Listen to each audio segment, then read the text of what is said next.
말씀과 함께하는 성경 통독 해설 시간입니다. 우리는 성경에서 자주 특정한 민족이나 대상을 진멸하고 배제하라는 말씀을 듣게 됩니다. 사랑의 하나님께서 왜 특정한 이들에 대하여 이토록 부정적으로 언급하시는가 우리는 의문스러울 때가 있습니다.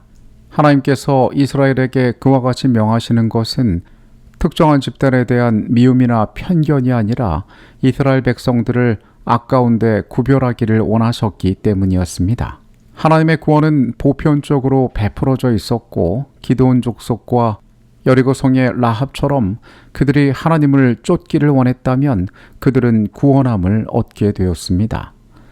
내일 우리가 살펴볼 성경 말씀은 신명기 23장부터 25장까지의 말씀입니다. 신명기 23장의 말씀으로 갑니다. 내 하나님 여호와께서 너를 사랑하심으로 내 하나님 여호와께서 발람의 말을 듣지 아니하시고 내 하나님 여호와께서 그 저주를 변하여 복이 되게 하셨나니 내 평생에 그들의 평안함과 형통함을 영원히 구하지 말지니라.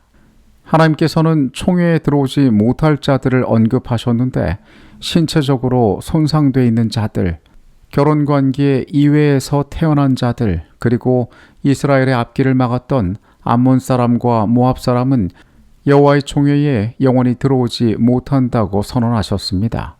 반면 에돔과 애굽 사람은 3대가 지난 이후에 총회에 들어오는 것을 허락하셨습니다. 이는 내 하나님 여호와께서 너를 구원하시고 적군을 내게 넘기시려고 내 진영 중에 행하심이라. 그러므로 내 진영을 거룩히 하라. 그리하면 내게서 불결한 것을 보시지 않으므로 너를 떠나지 아니하시리라. 이스라엘이 전쟁을 수행할 때에 그들의 군 진영은 항상 청교를 유지해야 했습니다. 배설물을 진영 밖에서 삽으로 파서 덮으라고 지시하십니다. 이것은 단순한 위생의 개념을 넘어서 하나님께서 그들의 진영 중에 행하시기 때문에 거룩함을 지켜야 한다는 영적인 원칙이었습니다. 종이 그의 주인을 피하여 내게로 도망하거든 너는 그의 주인에게 돌려주지 말고 그간의 성읍 중에서 원하는 곳을 택하는 대로 너와 함께 내 가운데에 거주하게 하고 그를 압제하지 말지니라. 도망친 종을 억지로 주인에게 돌려보내지 말 것을 말씀하시면서 하나님의 자비의 정신을 나타내십니다. 또한 백성 중에 창기는 남자든 여자든 있어서는 안 되었습니다. 창기가 벌어들인 악한 돈은 성소에 들이지 말아야만 했습니다.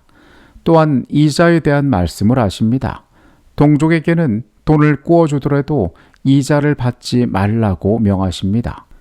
신명기 24장의 말씀으로 갑니다. 24장에는 이혼과 약자 보호에 대한 내용들이 나와 있습니다. 가정의 질서를 유지하고 사회에서 소외되기 쉬운 이들을 위해 하나님께서 어떠한 세심한 배려를 준비하셨는지를 보게 됩니다. 사람이 새로이 아내를 맞이하였으면 그를 군대로 내보내지 말 것이요 아무 직무도 그에게 맡기지 말 것이며 그는 1년 동안 한가하게 집에 있으면서 그가 맞이한 아내를 즐겁게 할지니라. 남자가 이혼을 원할 경우 이혼 증서를 써주어 여자의 법적 지위를 최소한이나마 보호하게 하셨으며 갓 결혼한 남자는 1년 동안 군대나 직무를 면제하여 아내를 즐겁게 해주도록 했습니다. 사람이 맷돌이나 그 윗짝을 전당 잡히지 말지니 이는 그 생명을 전당 잡음이니라. 사람이 자기 형제 곧 이스라엘 자손 중 한 사람을 유인하여 종으로 삼거나 판 것이 발견되면 그 유인한 자를 죽일지니 이같이 하여 너희 중에서 악을 제할지니라. 사람들이 매일 먹을거리를 준비하는 생계수단인 맷돌을 전당 잡지 말아야만 했습니다. 또한 자기의 동족을 유괴하여 종으로 삼는 악한 행동을 하지 말아야 했습니다. 가난한 품꾼이 그에게서 일을 하였다면 그 싹을 미루지 말고 당일에 지불하라고 명령하십니다. 하나님께서 그들 가운데 연약한 자들을 어떻게 보호하셨는지를 이 말씀은 이야기하고 있습니다. 아버지는 그 자식들로 말미암아 죽임을 당하지 않을 것이요 자식들은 그 아버지로 말미암아 죽임을 당하지 않을 것이니 각 사람은 자기의 죄로 말미암아 죽임을 당할 것이니라. 아버지는 아들의 죄로, 아들은 아버지의 죄로 죽임을 당하지 않습니다. 각 사람은 자기 죄에 대해 책임을 져야 한다는 공의의 원칙을 말씀하신 것입니다. 우리는 앞서 고라 자손의 사건 가운데서도 고라의 아들들은 그 반역에 가담하지 않으므로 생명을 보존했음을 보았습니다. 내가 밭에서 곡식을 벨 때에 그 한 묻을 밭에 잃어버렸거든 다시 가서 가져오지 말고 나그네와 고아와 과부를 위하여 남겨두라. 그리하면 내 하나님 여호와께서 내 손으로 하는 모든 일에 복을 주시리라. 율법의 정신은 추수 때에 곡식이나 나무실과를 다 거두지 말고 남겨두어서 가난한 자들이 먹도록 하라라고 말씀하셨습니다. 하나님께서는 그 사회 가운데 필연적으로 약자가 될 수밖에 없는 이들을 보호하셨던 것입니다. 신명기 25장의 말씀으로 갑니다. 악인에게 태형이 합당하면 재판장은 그를 엎드리게 하고 그 앞에서 그의 죄에 따라 수를 맞추어 때리게 하라. 40까지는 때리려니와 그것을 넘기지는 못할지니 만일 그것을 넘겨 매를 지나치게 때리면 내가 내 형제를 경히 여기는 것이 될까 하노라. 만약에 죄인에게 태형, 즉 매를 맞는 벌이 선고되었을 때에도 최대한 40대를 넘기지 못하게 하셨습니다. 이는 형벌 중에도 이웃 형제를 천히 여기지 않게 하려는 하나님의 자비였습니다. 25장 4절에는 흥미로운 내용이 나옵니다. 곡식 떠는 소에게 망을 씌우지 말지니라. 소는 가정의 경제를 위하여 대단히 중요한 동물이었습니다. 수확의 때에 소의 입을 가리는 것은 소에게 대단히 괴로운 일이 되었을 것입니다. 비록 소가 추수하는 것에 얼마를 먹는다 할지라도 일하는 짐승에 대하여 배려하고 그 일에 대한 합당한 보상을 주기를 하나님께서는 명하셨던 것입니다. 매우 사소해 보이는 하나의 명령이지만 이 가운데 우리 하나님께서 어떠한 분이 되시는지 말씀이 그 의미를 잘 간직하고 있다고 생각합니다.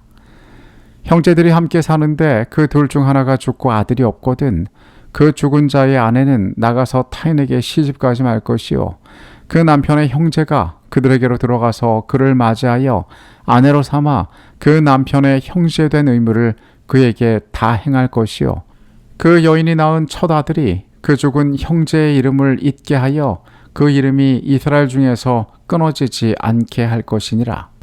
만약에 형제가 있는데 그 형제가 아들 없이 죽으면 다른 형제가 그 미망인과 결혼하여 가문의 대를 잇게 하였습니다. 오늘날은 이것이 대단히 비상식적인 내용으로 이해되지만 당시에는 홀로 되어 가문의 대를 이을 수 없는 자들을 위한 하나님의 자비였던 것입니다. 오직 온전하고 공정한 저울추를 두며 온전하고 공정한 되를 둘 것이라. 그리하면 내 하나님 여호와께서 내게 주시는 땅에서 내 날이 길리라. 성경은 주머니에 두 종류의 추를 두지 말고 정확하고 공정하게 사용하라라고 이야기하고 있습니다. 우리가 세상에서 행하는 어떤 형태의 부정직도 하나님께서는 원치 않습니다. 정직하지 않은 일은 하나님께서 가증히 여기시는 것입니다. 너는 애굽에서 나오는 길에 아말렉이 내게 행한 길을 기억하라. 곧 그들이 너를 길에서 만나 내가 피곤할 때에 내 뒤에 떨어진 약한 자들을 쳤고 하나님을 두려워하지 아니하였느니라. 출애굽의 과정 가운데 아말렉은 뒤에 처진 약한 자들을 공격했던 비겁했던 과거를 갖고 있었습니다. 하나님께서는 천하에서 그 이름을 지워버리라고 명령하셨습니다. 그들 가운데에서 단호하게 공의를 행하고 원칙 가운데 살아가며 약한 자를 위하여 자비가 준비된 하나님의 지시의 통치 가운데서는 순종한다면 그들의 삶이 풍성한 은혜를 누릴 수 있었습니다.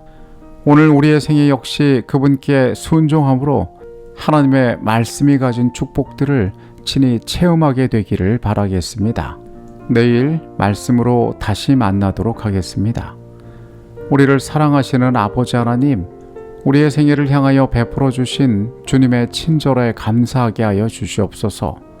주께서 나의 삶의 인도자가 되시며 내 생각으로는 얽막하지 못함을 우리가 오늘 고백하오니 하나님 주 안에서 완전한 새로움을 얻게 하여 주시옵소서. 예수 그리스도 이름으로 기도합니다. 아멘.